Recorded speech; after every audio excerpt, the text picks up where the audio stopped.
Aray. Bakit? Saan ako mahirapan? Ganda.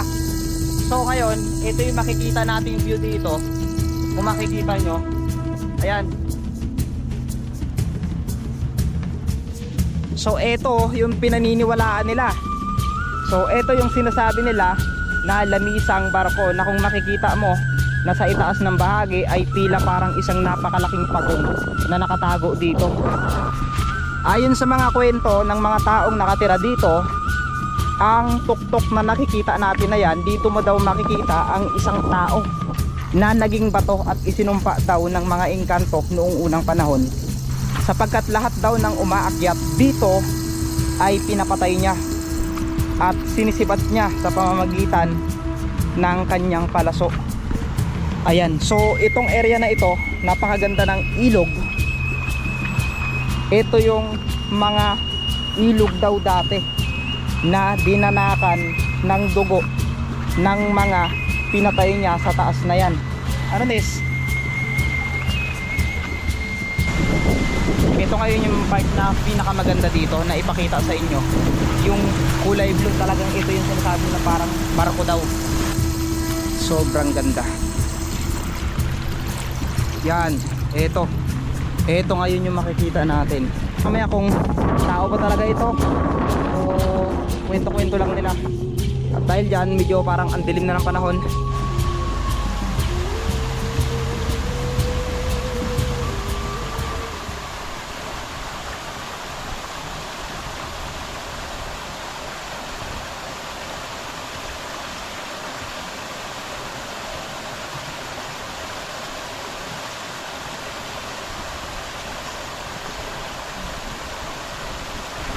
Tapos may mga nagnanami pala doon sa taas, no?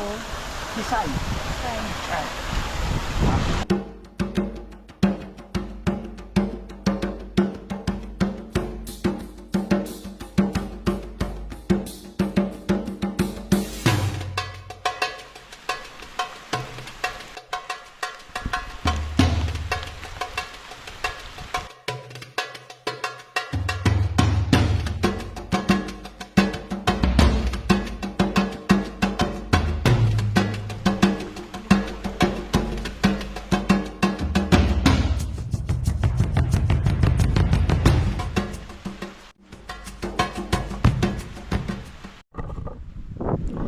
Mayroong bato dito, biak na bato. Ito yung sinasabi nila na mayroon daw kuweba sa baba na yan. At paniniwala din ng ilan na dito daw ay mayroong nakuhang kayamanan. Pero mga kalahi, papasok pa lang kami dito sa lugar na ito. Kung makikita nyo naman, napakaganda ng tubig. Ay sinalubong na kami ng ambon at ulan. So ito yung pinangangambahan namin kung itutuloy namin ang pag-explore namin ngayong araw, sapagkat hindi ito normal na araw. Kanina kung mapapansin nyo, sobrang tarik, aray. Ayan. Sobrang tarik ng araw kanina. Pero ngayon kapansin-pansin na tila parang pagdating namin dito ay dumilim at ang bugso ng mga ambon ay lumalakas palalo. So maganda rin sana ang pagkakataon nito na maipakita sa inyo yung ganda at ikwento yung mga kababalaghan dito. Ito na yun eh. Hindi ko namin alam kung saan to. Ayan. Hindi namin alam. Ayan, ang taas na to, oh. Grabe. Ang taas na to. Tapos ayun yung dadaanan namin. Grabe. Ang ganda dito. So tanaw na natin yung lipitan. Kung nakikita nyo yung tatsulok na yan, diyan tayo pupunta. At bago tayo makakarating dito, ito yung nadadaanan natin. Nakakatakot. Tiga mo, Nes. Bangin.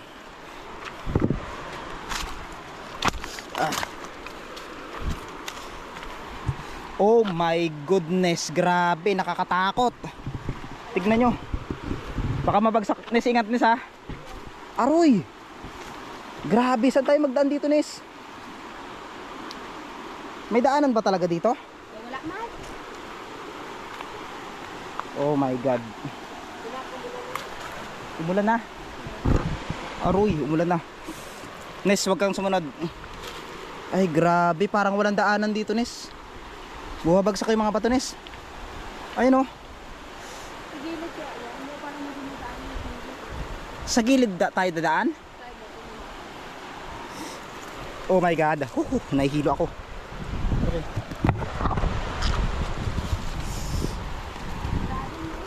Ang lalim na to. Oh my godness, parang walang daanan. Tignan nyo mga kalahi yung daanan namin. Ayan, bangin po ito. So dahan-dahan tayo, sapagkat hindi natin masabi kung biglang bumagsak to. Ayan. So nakakatakot. Pero ang lalim na to mga kalahi, kung makikita nyo. Nis, grabe, parang walang daanan. Wala nga. Ayun, inakit namin. Kung makikita nyo, walang daanan. So panigurado, hindi ito yung daanan, mali yung nadaanan namin. Pero kung makikita nyo yung kulay blue, kulay blue talaga yung... Ayan, tara na Nis, tara. Ayan, lakas ng ulan.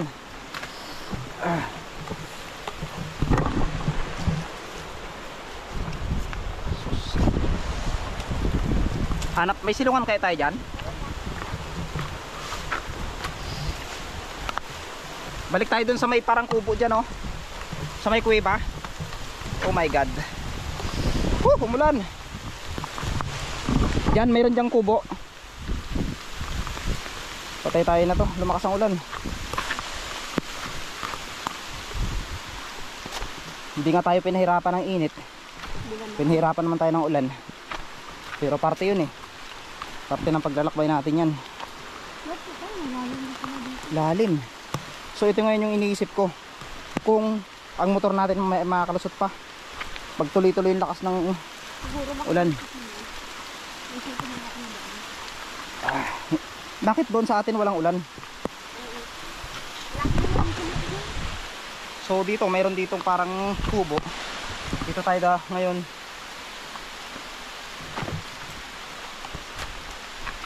Ito. Ayan, dito. Parang may tambayan sila dito. Mayroon? Ayun. Parang wala. So dito tayo ngayon magpapatila. Grabe. May mga plato dito, oh. May mga plato. Ayan. Tapos mayroon ditong butas. Ayun, oh. May butas. Dito tayo ngayon.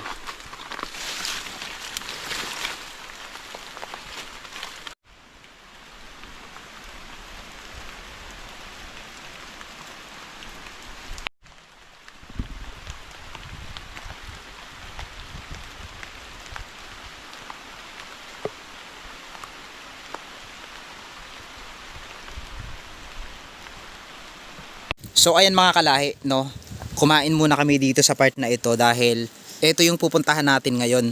So kung mapapansin nyo, yung ulan kanina ay rumaragasa, pero ngayon nandoon na sa part na yon. Ito yung patunay na talagang napakaganda na ng panahon natin ngayon, lalo't makikita nyo kulay blue talaga yung tubig.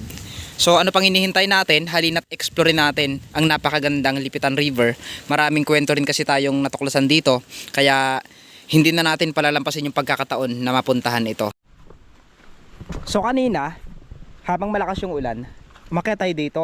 Kasi sa pag-aakala namin, dito talaga yung daanan. Pero nagkamali kami. Dahil kung nagtuloy-tuloy kami, ay may posibilidad na babagsak kami dito sa kulay blong tubig na ito. Na napakalalim, hindi natin alam kung gaano kalalim yan. Pero dahil malakas ang ulan, mayroon namang dahilan, kumain kami dito sa part na yan. At eto, nakikita nga natin dito yung bato na tila na biak na may kuweba daw dyan sa baba na yan. So mga kalahi, patuloy na tayo sa paglalakbay natin at pupuntahan na natin doon yung hagdan-hagdan na napakagandang tanawin, lalo na kapag may tubig.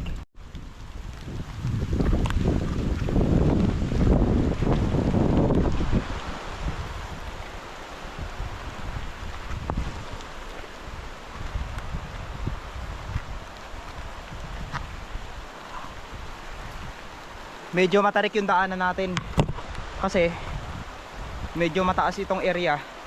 At kung makikita nyo sa part na ito, pero meron dong ilog.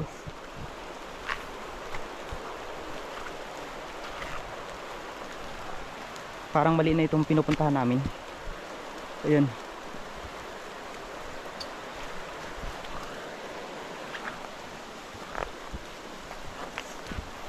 Grabe, ano to? Ito pa kayo yung daanan. Nasa taas na tayo nis eh. Ito pa kayong daanan kasi madadaanan natin oh. May mga tumbang puno. Ito na siguro no.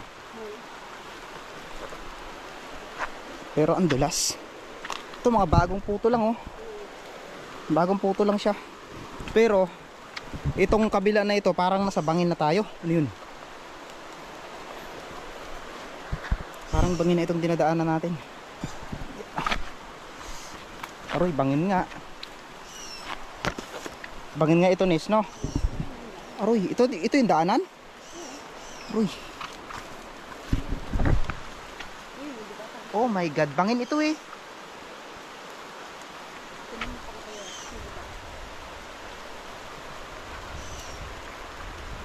Mga kalahi, bangin yung dinadaanan natin. Oh my God. Ito oh. Aroy. Paano ito yung daanan natin? Paano sila nakakadaan dito? Yan. Aroy. Pero may daan talaga yan. May daan pero parang nakakatakot. Ayun oh, magtawid tayo sa may kawayan. Oo. Paano may pagawin natin? Hindi ganun ulit. Aroy.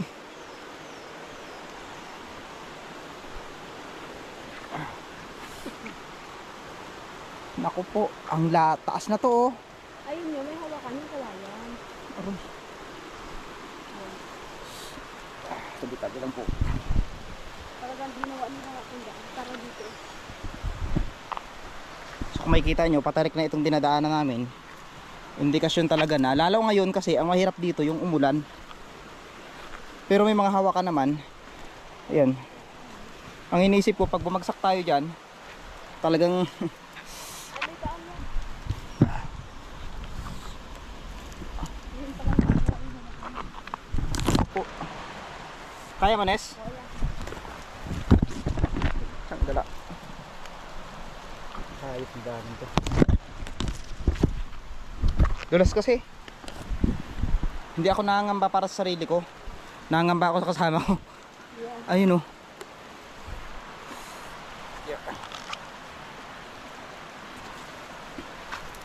Bangin na ito mga kalahi ha. So yan oh. Kung makikita nyo, bangin na yan. Pero wala tayong ibang choice. Ito yung daanan talaga. Oh. Ayun oh. Matibay naman. Pero umulan kasi. Mamaya susubukan nating dumaan doon sa kabila para hindi na tayo dadaan dito. Delikado. Baka madulas tayo.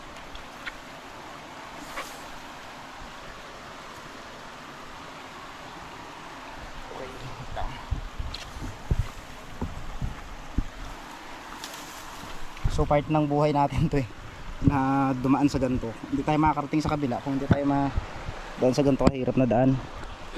Yung dulas kasi dito ang iniisip ko, yung madulas tayo bigla.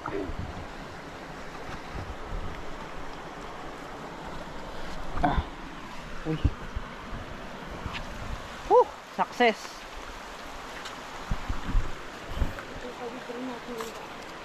Grabe. Sumakit ang ulo ko dun ah. Alright mga kalahi, nandito na tayo. Sa baba na tayo. Pero kung makikita nyo yung dinaanan natin, ayan, napakataas nyan. Hindi basta-basta yan. Ito na yung area na dinaanan natin kanina. Napakataas yan, taas na yan. Tapos ito yung part na yung sinasabi kong muntikan lang tayo. Yun oh, ang taas nyan. Diba? Ang taas nyan. Grabe. Saan? So, ganun yan. Pero walang hawakan. Walang hawakan nga. Ayun, tignan nyo yung ano, bato oh. Yung mga bato.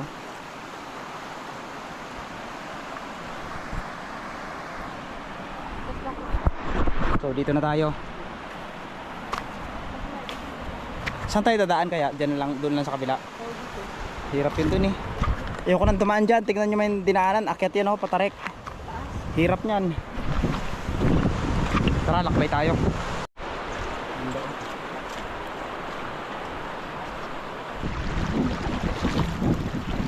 Parang malalim tong dinadaanan natin. Pero para marating yung kabila na yon, kailangan nating gawin to. Mas nakakatakot yung mga gantong daanan kapag malabo yung tubig kasi hindi natin masabi kung malalim ba na daanan natin. Pero ang ingatan lang natin dito, lalo na sa part na ito, yung biglaang lakas ng current ng tubig sa ilalim dahil may posibilidad na tatangayin tayo doon. Pero kung makikita nyo naman, all goods naman, maganda naman siya, kaya hindi tayo mahihirapan. Ayon sa mga kwento ng mga taong nakatira dito, ang tuktok na nakikita natin na yan, dito mo daw makikita ang isang tao na naging bato at isinumpa daw ng mga engkanto noong unang panahon, sapagkat lahat daw ng umaakyat dito ay pinapatay niya at sinisibat niya sa pamamagitan ng kanyang palaso. Ayan, so itong area na ito, napakaganda ng ilog. Ito yung mga ilog daw dati na dinanakan ng dugo ng mga pinatay niya sa taas na yan.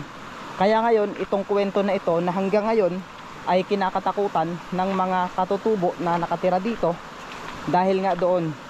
So alam natin na may mga kwentong kababalaghan dito, pero ipapakita ko sa inyo yung ganda at misteryo ng nakatago dito. So ito yung dadaanan natin.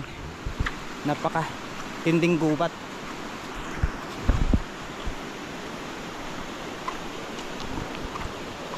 Ayan, so ito yung dadaanan natin. Ang lalaki ng puno dito mga kalahi. So ito yung part na dadaanan natin ngayon, na kung saan lahat ng mga tao ay dito talaga dumadaan. At makikita nyo yung mga balete na hanggang ngayon ay nandito pa rin. At kapansin-pansin na talagang napakadilim ng lugar dito. Ayan. So tumila na yung malakas na ulan kanina na umabot sa amin, kaya nagpatuloy tayo sa ating paglalakbay at sana maging successful at makita natin dito yung tinatagong hagdan ng gubat na ito. Mayroong parte dito na madadaanan natin, pero sa part din na ito ay meron din tayong madadaanan. Pero sa ngayon magde-decide muna tayo na tignan itong dadaanan natin na ito kung ano nga ba ang mas mapapansin natin, sapagkat ngayon ay nandito na tayo sa paanan ng tinatawag na halamisang bato. At ipapakita ko sa inyo ngayon yung isang pyramid na bato na pinaniniwalaan nilang dito mo daw makikita yung estatwang tao na naging bato at isinumpa ng mga engkanto. So kung makikita nyo mga kalahi, nandito na tayo sa baba ng pyramid na bato na ito. At kapansin-pansin yung isang natatanging tao doon sa taas na yun, ayun daw ay pinaniniwalaan nilang isinumpa ng mga engkanto, sapagkat ang tao daw na ito ay kumitil ng libu-libong buhay. Sa tagal nga ng panahon, ang mga katutubo natin dito ay naging pangkaraniwang na sa kanila yung nakikita natin na yan sa taas. Pero mayroon pa tayong natatagong kakaiba na lugar dito na kung makikita mo sa personal ay tila parang hagdan na, at alam nyo ba ang paniniwala rin nila dito na kung sa bantang Cove River ng Magsaysay ay mayroon pinaniniwala ang bagsakan ng mga bulalakaw, ay ito rin ang isang paniniwala na dito daw mismo bumabagsak ang mga dambuhalang bulalakaw na nagsasabing tahanan daw ito ng mga engkanto. At natatanaw na natin ngayon mga kalahi ang barkong bato na sinasabi nila at pinaniniwalaan nila dito. Ayon sa mga matatanda na nakatira dito noon, ang barkong bato daw na ito ay nagiging ginto tuwing alas 12 ng gabi noong unang panahon. Pero yun ay ayon lang naman sa kanilang kwento. Wala tayong patunay, wala tayong pruweba. Pero makikita natin dito ang itsura na talagang para itong barko. So may mga katutubo tayong mga nadaanan dito. Ito lang yung daanan talaga nila. Wala silang ibang dinadaanan. Dahil ito, malalim na sa part na yan. Yan, malalim na. So, ito ngayon yung ginagawa nilang daanan. Ayan.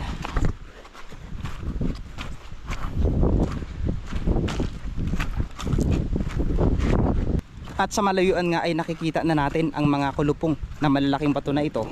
Na kung makikita nyo, talagang nagmula pa dito sa mga tumibag na bato na ito. At kapansin-pansin na malakas yung tubig dito. Sana lang ay may tubig yung area na doon. Ang lakas ng tubig oh. Tignan nyo. Ang lakas nis. Feeling ko buhay yung ano dito, yung tuburan. Ayun oh. Ganda.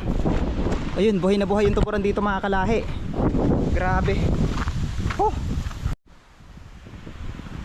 So ayan, ito yung nakikita nating mga bato na kung saan ito yung dadaanan natin. Malalaking bato na mas malaki pa sa tao mga kalahi. Yun oh.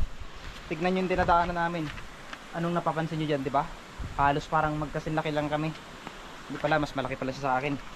Ayun. Ayun, saan tayo dadaan? Saan tayo dadaan is dito? Pre. Parang pinapahirapan ko lang yung sarili ko ah. Aray. Sabagay, okay lang. Sanay ako mahirapan. Ganda. So ngayon, ito yung makikita nating view dito. Kung makikita nyo, ayan. Ano nis? Dito talaga ang daan eh. Ganda, tingnan nyo.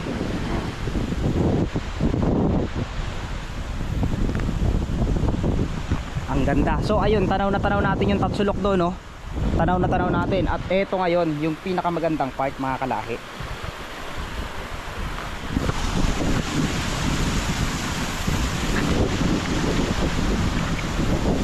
Ito ngayon yung part na pinakamaganda dito na ipakita sa inyo. Yung kulay blue, talagang ito yung sinasabi na parang barko daw. Pero kung makikita nyo, ang lakas ng tubig. Tara.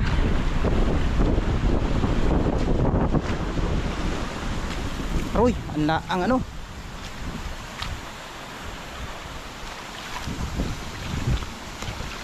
Wow, look at that.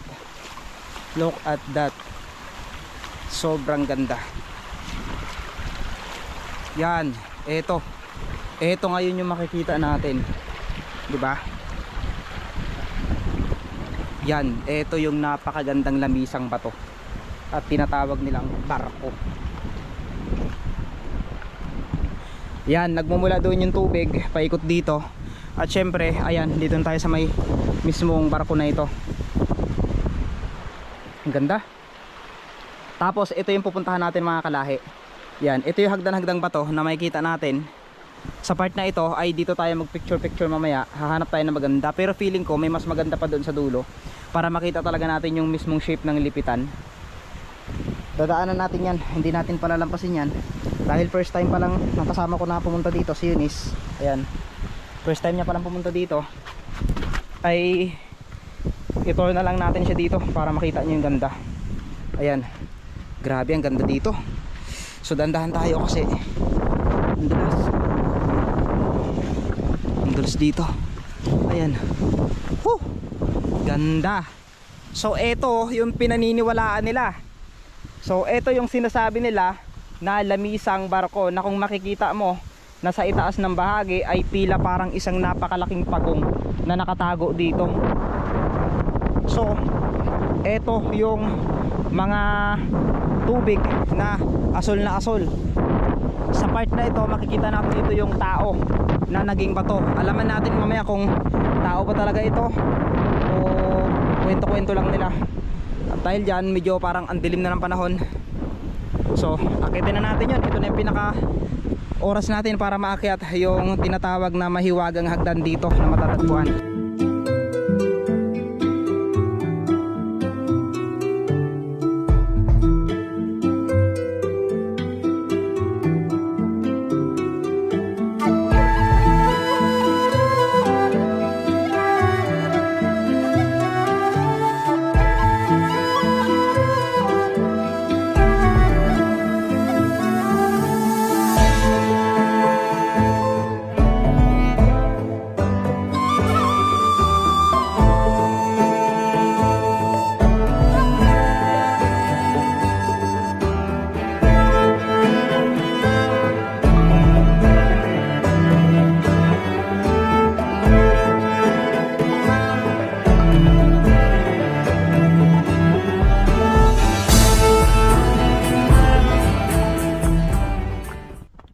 malapit pa lang tayo sa lugar na ito, may mga kakaibang nararamdaman na ako na tila parang may nagsasabi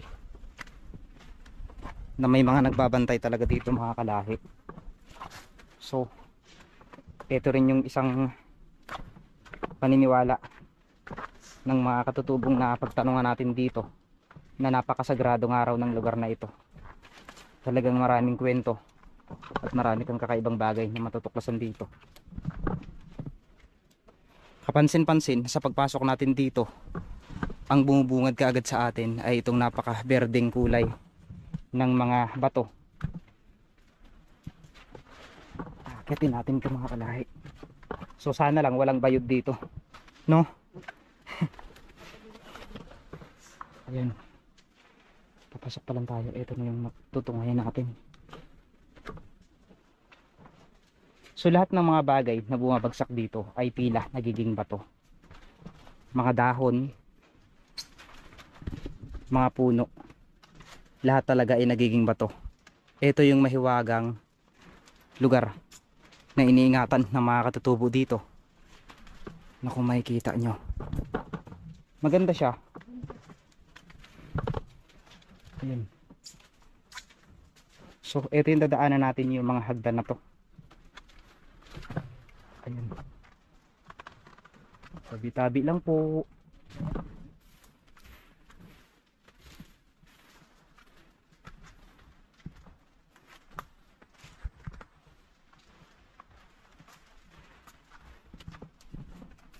Nakakatakot lang. Parang ano, ang creepy. Parang may mga nakatingin sa atin.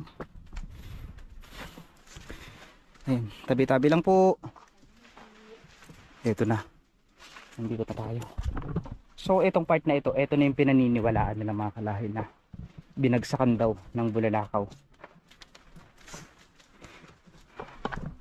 Ayan, ito na. So pansinin nyo yung mga kahoy dito, naging bato. Ito yung mga dahon na kapag bumagsak dito ay mga nagiging bato. Ito yung hiwaga. Ito yung pinaniniwalaan ng mga katutubo dito.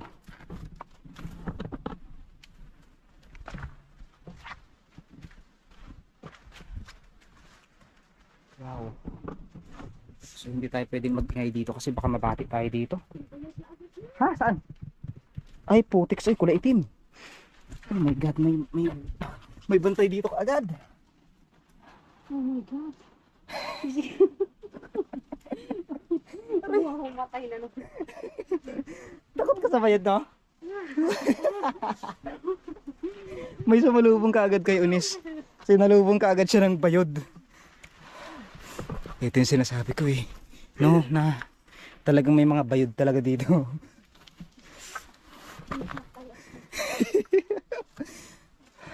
Gubat po kasi ito. Sa gitna ng gubat. Tingin-tingin ka dyan, baka malay mo nandiyan na sa gilid-gilid. Ay, bayod. Labahan ako bigla. Ayun, may mga, parang may mga tubig dito. Ayun o. Ayun, may mga tubig. Meron nga mga tubig. Wow, ang ganda. May mga tubig, Nis. Sana pwede tayong kumuha ng malinis na tubig dito, no? Sa pinakataas niya. Tignan nyo mga kalahi, may tubig. Oh my god, ang ganda. So maganda siguro ito pag lumakas palalo. May bayad, no? Ayan o, ayan pa niso. Aray! Ay, Diyos ko. Ayan, meron pa. Ayan, ayan may bayad pa. Aray. Oh. Ayan pa, Nis. Nis, ito pa, Nis, oh. Aray. Oh my god. Aray. Parang maninipsip ng dugo yun. Wala. So wala na. Wala na. Wala na, Nis. Wala nang kawala. Wala tayo ng tubig dito mamaya mga kalahi. Ayan. Nakadalawang bayad na? Tatlo? Tatlo. So bibilangin natin yung mga bayad na nakikita dito. 3 bayod.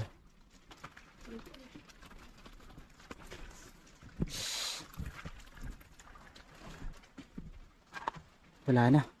Wala nang daanan. Ito na talaga yung sagad niya. So balik na tayo mga kalahi. Ito.